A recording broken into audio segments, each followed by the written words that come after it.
welcome to Cult Macabre, a phantasmagoric guide to pop culture's dark side. I'm Lee. I'm Richie. And today we are going to be talking about Sarah Winchester and the Winchester Mystery House. Are you sure we're not talking about the Winchesterton-Fieldville, Iowa Mystery House? Well, now I'm not. Look, all I'm saying is that when we were searching up the Winchester Mystery House, a movie that I didn't know existed about this thing came up. The Supernatural television show came up because obviously the Winchesters, and also Winchesterton-Fieldville, Iowa from Mr. Deeds came up. And I was like, oh, okay, so I guess we're talking about Sarah Winchester and the Winchester Mystery House, which, by the way, is a mansion more than it's a house. Oh, it is. It started as a house, but what we look at today is definitely well above mansion size. So who is Sarah Winchester? Not to cut you off, but like, who is this woman of mystery?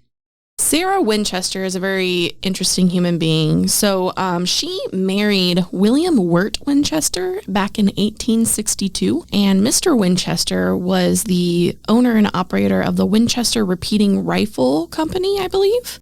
When her husband died, sometime between 1880 and 1881, I believe, she inherited the Winchester fortune.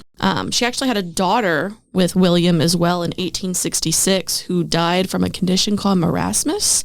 The hell is that? So it's a condition where your body can't absorb fats and carbohydrates and basically everything it needs to grow. I have the opposite of that. You and me both.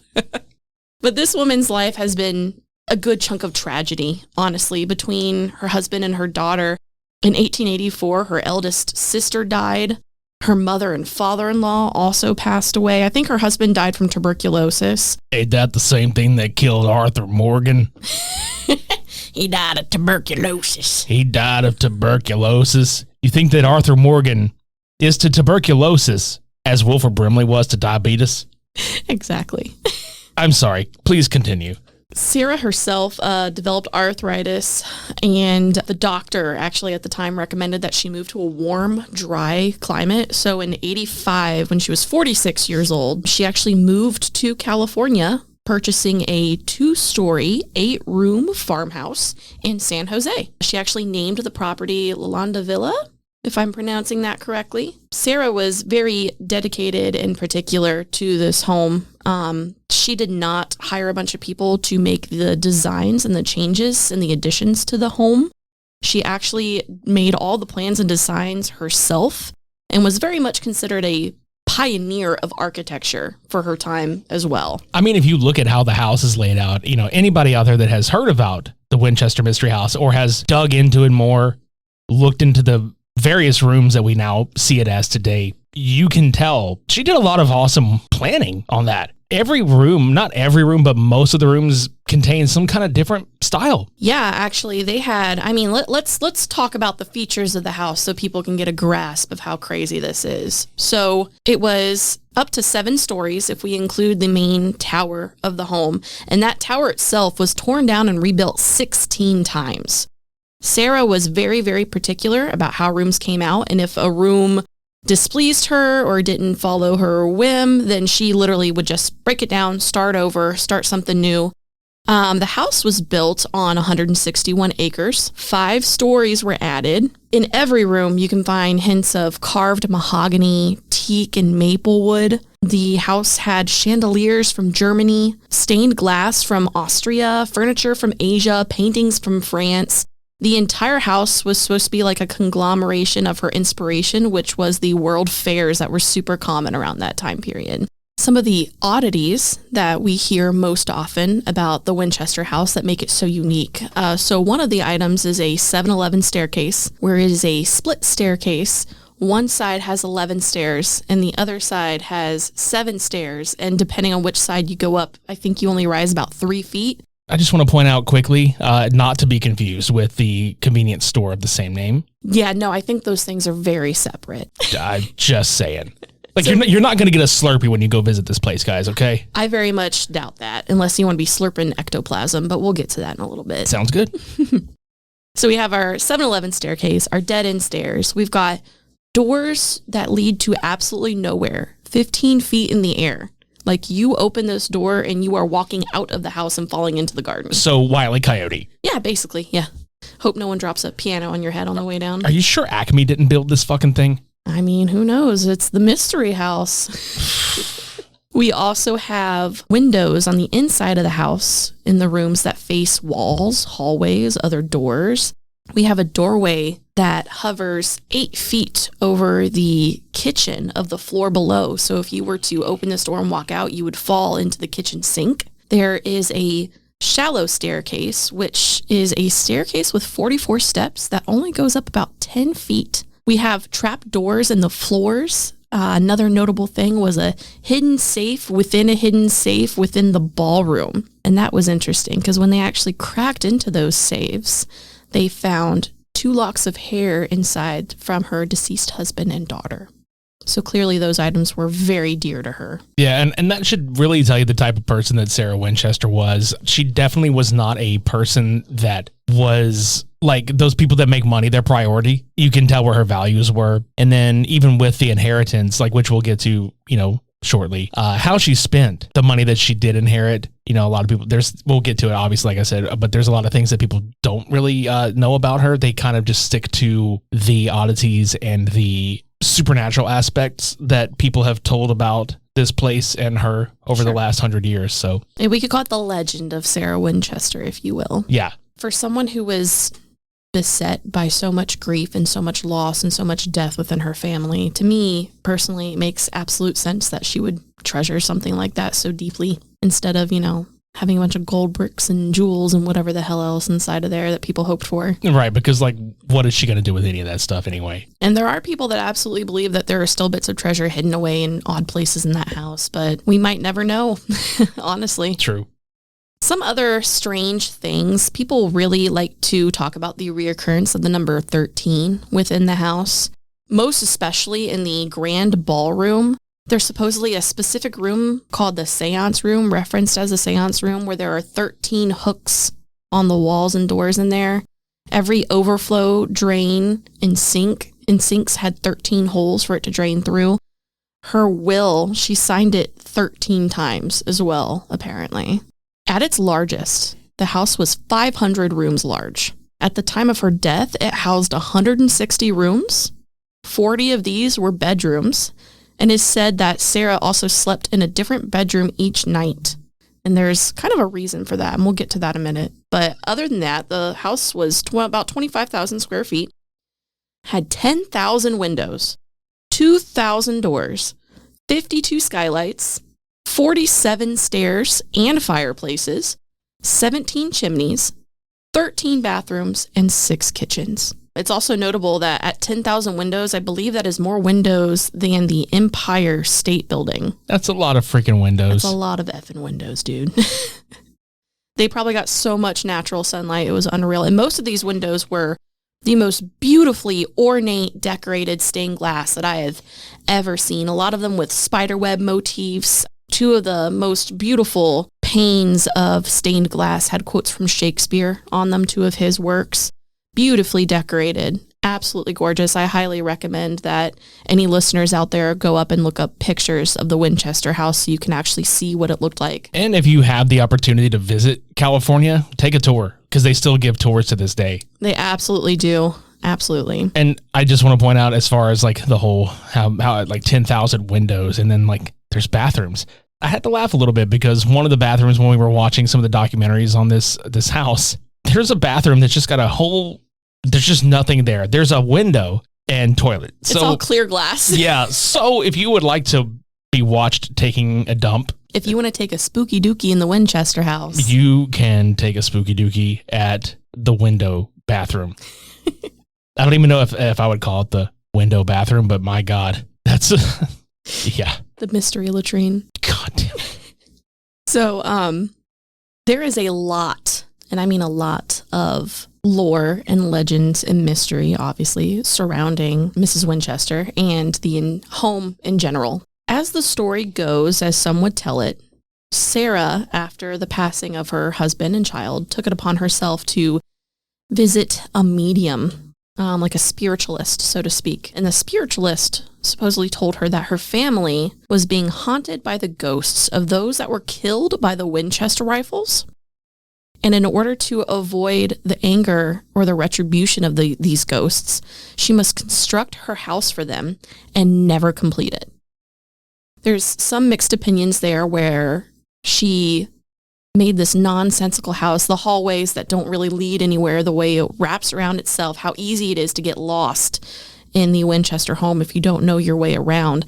All this was supposedly done to confuse these ghosts and keep them from getting to her personally, or to appease them by giving them a place where they can rest.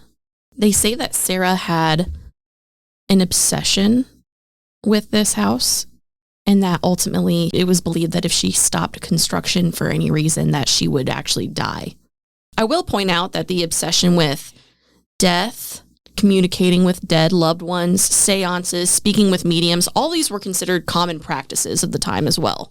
It should not have been considered super strange or out of the ordinary that Sarah would have an interest in such things. Do you think that people blew it up bigger than it was, though, because she had such a high profile as a person, as like who she was, rather than like just being a sign of the times? Yeah, and Sarah really like fed into that herself, whether, you know, she intentionally meant to or not. I really think she just didn't care to address these things, but she did not get along with her neighbors. Not necessarily she didn't get along with them, but she didn't really care to socialize with them or get to know them or have them get to know her. So she was considered a bit of a recluse. When the newspapers started posting things about her strangeness, her weirdness, or about her house, she never responded to any of these messages, anything anyone would say about her. So that only really created an air of further confusion and paranoia surrounding her and what she does in her home on her property. Not to mention her neighbors. Obviously, there was noise all the time. The other thing about this is not only was there constant construction going on throughout the years and decades that she lived there, it would go on well into the night, sometimes even overnight. There was a large bell as part of the mansion that would signify either the presence of fires, just so that the workers all around the property would be able to hear that and know that something was going on, or the beginning of shifts for some of the workers. And a lot of the workers, the construction workers, and also maids, servants, that kind of stuff, they all lived in the house with her. So don't be under the impression that she lived there on her own. She absolutely had other people living in the home with her. Yeah, there was hardly a time where she was by herself. Like, if you really look at it, there's hardly a time that she's alone. Yeah, absolutely. I mean, I think she even had more distant members of her family living with her, acting as like a secretary or like someone to help officiate with people or help her with medical needs as well. Right. Her arthritis was really bad for her in particular. And in fact, that is one of the reasons for the oddities in the house. The staircase that has 44 stairs but only goes up 10 feet, these stairs were made at a very low height, so it'd be easier on like her knees and her arthritis in general for her to get from place to place and from floor to floor. Right. Because like the flooring of the house, like they would say like, oh, this is like 7 stories tall, but it was only like 3 actual like room-sized floors to the house because she had so many damn stairs. Yeah, absolutely. And her arthritis would eventually get to the point where even well after she stopped actually constructing rooms and stuff within the house, one of the last additions she ever made was adding an elevator into the home so that she can get from floor to floor without using the stairs whatsoever, which was also considered innovative of the time. Right. Unfortunately, you know, later down the road, April 18th, 1906, some people might not know about this, the connection of this date to the Winchester Mystery House, but April 18th, 1906, there was the deadliest earthquake in all of the United States history. It was a 7.9 in California, and it caused irreversible damage to the Mystery House that she'd been working on for years and years and years. The main tower, the 7-story tower, completely collapsed. Most of the chimneys within the home also collapsed. An entire wing of the home, and I think a couple floors as well, were just completely done for. The 3rd and 4th story additions of the house got really messed up during that stuff too.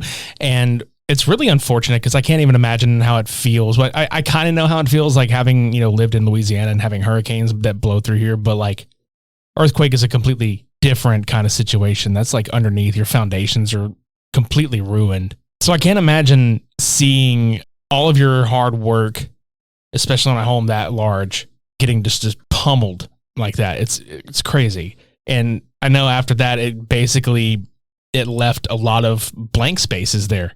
Yeah, it did. There was no construction done on the house at all after 1910, which is just 4 years after the earthquake. She did her best to close off some of the damaged floors and rooms. She completely got rid of the 7-story tower and then boarded up and attempted to repair a lot of the damage that was done.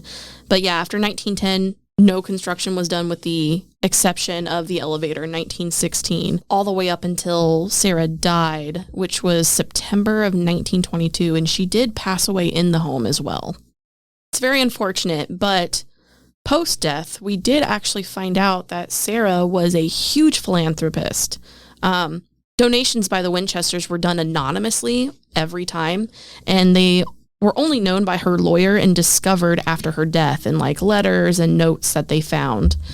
She donated well over $1 million within, I think, a 10-year period to a tuberculosis wing of a hospital that was actually named after her husband. Yeah, and I know that she had purchased a huge piece of property at one point that she had wanted to build like affordable housing on. And I think that actually wound up becoming commercial housing, I believe. Yeah, wound up becoming commercial housing as of today. And this is where we find out that a lot of the oddities in the house all trace back to more practical realizations, like the stairs that go to nowhere. Those were likely the areas where the earthquake did damage to the floors above, so they sealed the ceilings off, or the floors of that floor off as the ceiling. Right. The windows that face empty hallways and each other.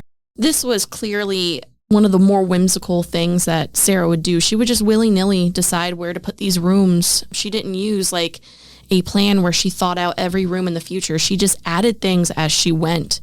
And sometimes, you know, a room that previously faced outward towards the garden or whatnot now faced another bedroom that was created after the fact. Which is wild, because I think that's where maybe the people that bought this from the estate eventually were just like, hey, we need to make up some stuff. Yeah, so speaking of, it was less than a year after she passed away, 9 months after her death. They really couldn't just let it go, could they? They could not. I will also say that, so after her death, when it was being appraised, they pretty much said that the house was worthless because of the amount of damage that was done to it and how much work would be needed to repair it to its former glory. They were able to rent it and then later sell it to a couple who then turned the house into a tourist attraction. And they started advertising on billboards with a silhouette of the house, and they implied with the billboard that you could come and experience a ghost encounter by visiting the location. This actually drove a lot of, more well-known people to come and check out the house, including Harry Houdini, who visited in 1924. If I remember right, that I think Houdini was impressed with like the layout and the structure, which all of us are, really. Anybody that has seen this house is very impressed with the layout and like all the architecture and stuff with it. But it was that he could not make more of like a detailed account or whatever, because I think something pulled him away from the house. He couldn't get the time to check it out more. Yeah, I think he had it's weird to say like this man had other bookings. It's like 1924, but like for real, I'm pretty sure Harry Houdini had like a lot of other things going on that he couldn't spend as much time as he'd liked there. It was busy. The times were bumping for him. It was a good period in his life for sure. The house was actually such a big deal that even when Sarah was alive, not just one, but 2 presidents tried to come and visit and actually like have dinner with her, and Mrs. Winchester actually turned them down. That is kind of what gave her the impression, or it gave people the impression, I should say, that she was kind of snobby, and when in reality, she's like she's like the original, she's the OG Chapel Roan, where she's just like, dude, fuck off, my time is not your time. Nah, she was, all things considered, no matter what her neighbors and other people thought of her, she had such a depth of character and personality that her neighbors and people who knew of her but did not know her never got to see. The people that worked for her, the construction workers, the people she donated to, anything like that, her other family members that, would move in and out of the house or stay with her or help her out, they had nothing but positive things to say about her. They had so much respect for this woman and so much appreciation for her intelligence and how she was able to take care of the business and her home. And she had homes in other areas too. She would bounce between some of these homes. She did spend the majority of her time, I believe, at this Winchester house. Far and large, she was a fairly worldly woman, all things considered. And it's a shame that most people didn't get to see this until after her death. In fact, they thought her miserly. That's like a direct quote. They thought she was miserly because they did not know what she did with her money. They thought she was stingy and stuck up and only wanted to be within her own company. I wonder if that's why they started just making more shit up about her, honestly, because as the lore or the legend, if you will, goes about Sarah is, you know, we've explained before, the way the house was built, a lot of people were saying, well, she's haunted by the ghosts of her past. And by the ghost of her past, we mean people that were murdered with the Winchester rifles in war. And the legend goes that she was 100% convinced that all of these ghosts and spirits had found their way to her home. So all the dead-end staircases and the ceilings that, you know, were placed over walkways and, you know, the various rooms were, quote, constructed to confuse the spirits of the house and make them lost, apparently. Yeah, to keep herself safe. Which that's why we're having this discussion today, really, is because that legend, unfortunately, as fun as it is to speculate, that legend has actually taken over the truth of who this person was. It really has, and it's very unfortunate because there was so much more to this woman than people get to see commercially. She's like a transformer. There's more than meets the eye. Right, exactly. And we have seen her story twisted with a little bit of the truth dusted in there. We did pull up the movie Winchester, which I believe came out in 2018. Is that correct? It's okay. So Winchester is it was called Winchester, the house that Ghost built. And then they were like, just call it Winchester. Let's just simplify the shit out of that. Right, exactly. So yeah, it's a supernatural horror movie, and it was done by Michael and Peter Spierig, who actually did the 2017 Jigsaw in the Saw franchise, which I was looking at the film and how everything was shot. And I was like, why does this look familiar? And I went and looked it up, and I was like, oh my God, I know exactly who these fuckers are. They did that Jigsaw movie. And it had Helen Mirren. And I was sitting there like, why didn't I hear about this? Like, Helen Mirren is like a goddess of an actress, okay? Like, she's a fucking legend. And it's like, why didn't I hear about this? And it's also got Jason Clarke in it. And Jason Clarke's a decently high-profile actor himself. He's been in the TV series Brotherhood. He's been in Zero Dark 30, White House Down, and he was in Terminator Genesis. And dare I say, probably the best part of this movie, because Helen Mirren, dude... She didn't show up for this, I swear to God. No, and I'm starting to really feel like they put her in this movie to sell this movie, because they probably didn't have shit unless they had her in it. In fact, this movie was so critically panned that Helen Mirren was nominated for several Razzie Awards. And if nobody out there knows what the Razzie Awards are, the Raspberry Awards, the Golden Raspberry Awards, are given to the worst of the worst in the film industry. And sometimes the actors that are nominated show up to collect them. Halle Berry famously showed up to collect hers for Catwoman. Although Helen Mirren didn't win any of these, something tells me she may have shown up for that to get them. That would have been great. That really would have been great. So the movie itself, like, I won't get like too far into it, because anybody out there that has Amazon Prime can check it out. The movie really delves into the supernatural aspect, but it's kind of odd because it focuses also on the story of the doctor, the psychiatrist who came to see her. To evaluate her, to see if she was still able to mentally take on the job of heralding the company. Yeah. And there are some parts of this movie that are decent. The scares are all right, but the story just really falls flat, and the acting is very phoned in. And it's been a long time since I have myself been like, because I typically I try to give movies a fair chance. I give any movie I watch a very fair chance, and I often find something that I like about it. I couldn't with this one. There were parts that I was audibly laughing out loud because I could not believe the absurdity of some of this shit. Mm-hmm. Like, I get we got to sell a movie, but like, they couldn't sell this movie with Helen Mirren in it. And even though it did turn a profit, it definitely turned a profit against a $3.5 million budget and made $44 million. That's more than I would have thought. But I want to know who the fuck has heard of this, because like, I'm not trying to toot my own horn here, but like, you can attest to this. I hear about fucking everything. Oh yeah, you're like a cinemaphile. So like, that sound like I said cinnamon file. I am a cinnamon file. Cinephile? Is that the word? Cinephile? Yeah. You are definitely a cinephile, and anything movie related, I pretty much just baseline expect you to know or be able to find out very freaking quickly.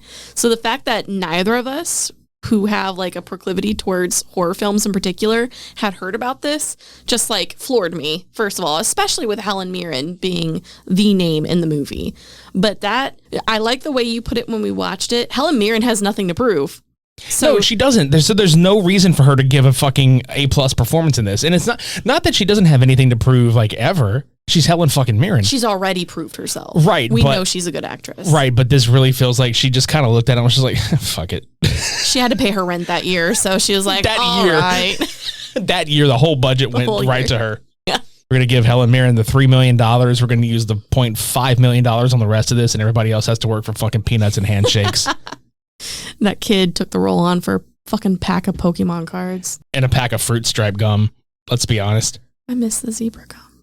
Same. But you know what I don't miss? This fucking movie. All right. So if you would like to suffer through the Winchester movie, you can definitely check it out on Amazon Prime. You know, it's weird because there are some people that like this movie, and I'm going to give you the person that likes this movie because I think it's so ridiculous that I'm going to put him on blast here. Simon Abrams of RogerEbert.com gave the film 3 out of 4 stars, stating Winchester leveled my unfair expectations simply by being both silly and fun. What it lacks in originality, its creators amply make up for in execution. He also stated that the dialogue was, quote, enjoyable, end quote.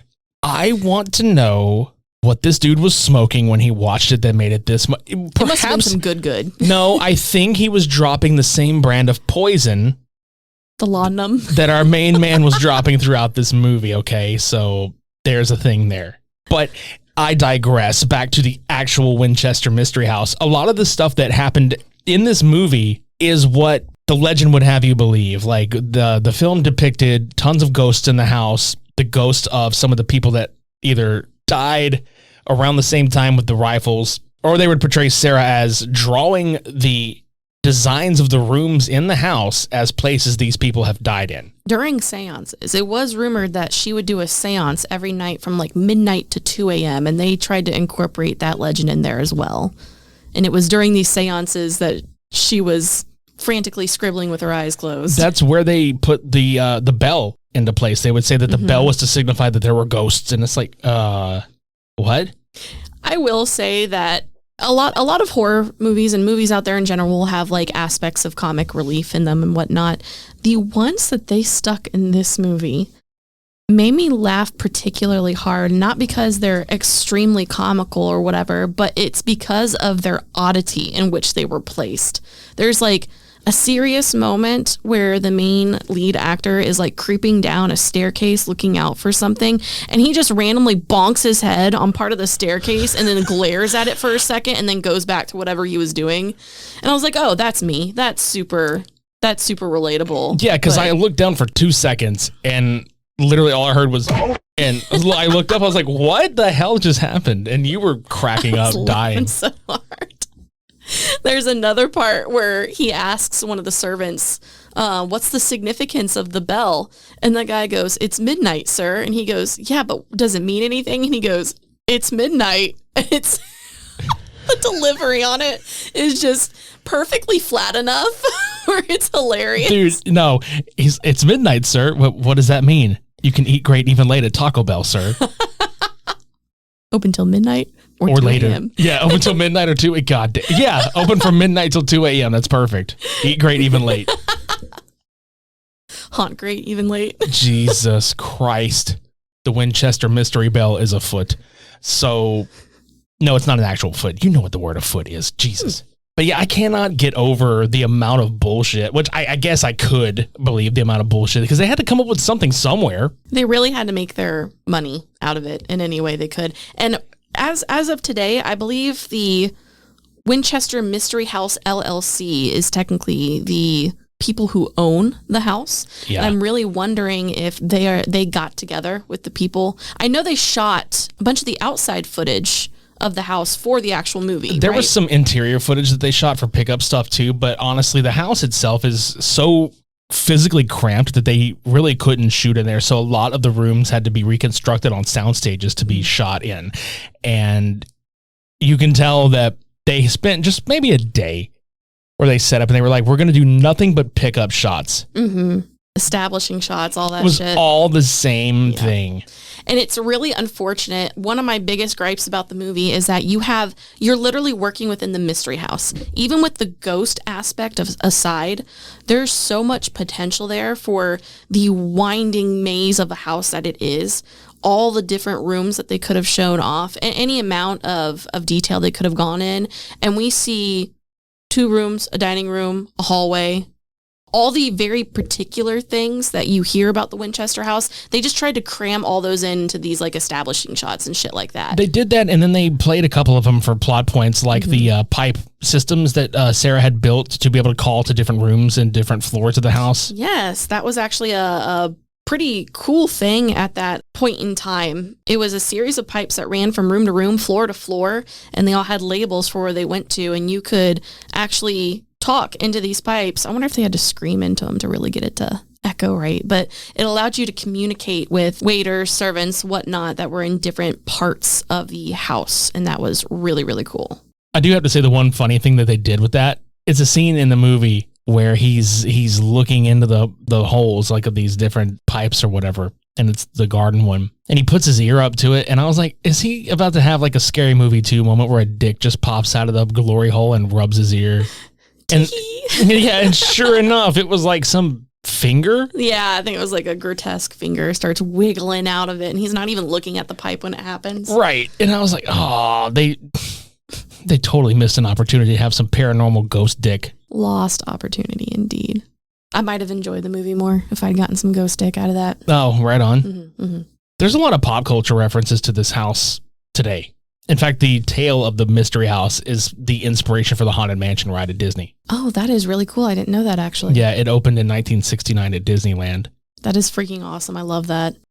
And we do see lots of ghost hunting shows. I think Ghost Adventures visited the house. A couple of popular groups on YouTube that are known for ghost hunting or trying to prove supernatural this or that.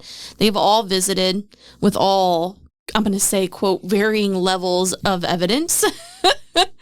A lot of people who tour the home end up like submitting photos and creepy things that they found, shadows of kids in basements and ghostly servants that wander the halls and get lost in rooms, hearing voices echo through the pipes, all sorts of crazy stuff. Temperature drops, I think, were also like a really popular thing. I'd like to visit it one day just to see for myself. That would be fantastic. We should definitely. I would love to check out haunted attractions and be able to have those experiences as well. But yeah, once again, if you're in the San Jose, California area, you can visit this house. They still provide tours there. And it's a little sad, though. Like, I don't want to wrap it up on too sad of a note, but I think it does call for pointing out that even though the house still sits on its original property, it's surrounded by today's architecture. It's kind of like a sore thumb in the middle of the spot that it's in. Like, you can literally see concrete buildings like mixed around it with current businesses, and it's just this house in the middle of the freaking city. It's a very stark like juxtaposition of architecture for sure. It's strange when you see, like, we were looking at like the drone footage from top down and stuff like that. It just looks so bizarre in comparison to everything around it. Yeah, because the property that the house sits on, it's all gone. It's all swallowed up now. And the only grass in the original like grounds that it sits on is literally like by a fence line. I think what is it sitting on, like 6 acres now? Or it was originally, I think, 161 acres. I don't know if that still holds true or not. I know it's definitely been cut down. And unfortunately, also, after it was purchased and handed down to the LLC and all that, people have continued to take away rooms and even add in a couple things. So it has been altered from its original state from when Sarah passed away as well. Yeah, but they definitely did leave some of the rooms unfinished as, she had intended. Even to the point where you can still see some of the there's like leftover materials and shit there, right? Yeah, there's a whole room that's just full of stained glass panels that they never got to installing, or they removed, or were swapping out. And in some of the rooms, you can still see the damage from the earthquake as well, that they were still maintaining and repairing and whatnot. But if you've ever been to the Winchester property, or if you've had an experience of the Winchester property, please leave a comment. Tell us about what you saw or what you didn't see or what you thought about the house itself. Yeah, please feel free to leave comments under this episode on our Facebook page, on our Instagram channel, on our Spotify or YouTube. Let us know what you thought about the Winchester Mystery House. If you visited, or if you have solid plans and you are going to visit it, let us know what you think. For past, present, and future episodes of Cult Macabre, you can subscribe to us on Apple Podcasts, Spotify, or YouTube. You can leave a rating and review on Apple Podcasts. You can leave a rating and leave comments on individual episodes on Spotify. And if you're listening to this on YouTube, feel free to subscribe to the channel and click the bell for notifications. Leave a comment below. Anything helps. Be sure to follow us on social media or visit any of our other corresponding sites at the Linktree link in the show notes below. If you would like to join us for more of pop culture's dark side, sign the Black Book and join the cult. I'm Lee. And I'm Richie. And we'll see you next time.